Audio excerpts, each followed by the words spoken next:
नहीं से जावा छोड़ तो कर जवा सनसा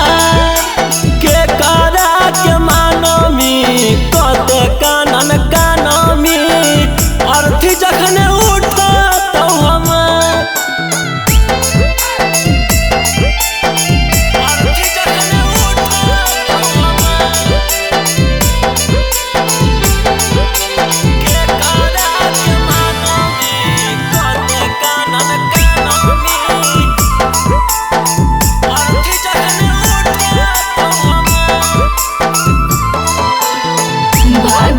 विधाता नैले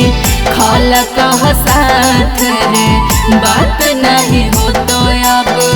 कब मुलाकात रे करब मिलन अब अगला जन्म में आई बौली खाई के तोरा अपन करम में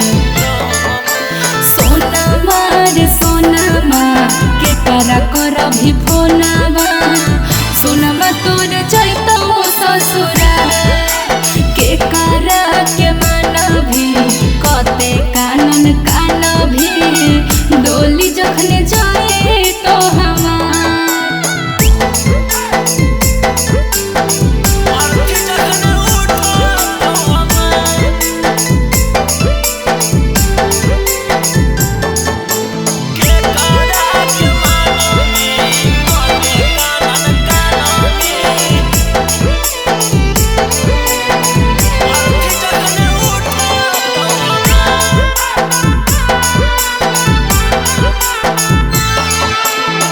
तोरा से बिछड़ के रोशन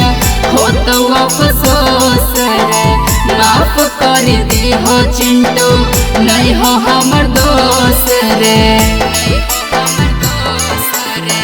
तोर नहीं जान हमर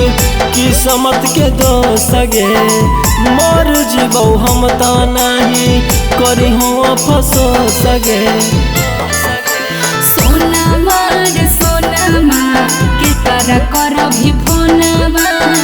सोनमा तोर जैतो ससुरा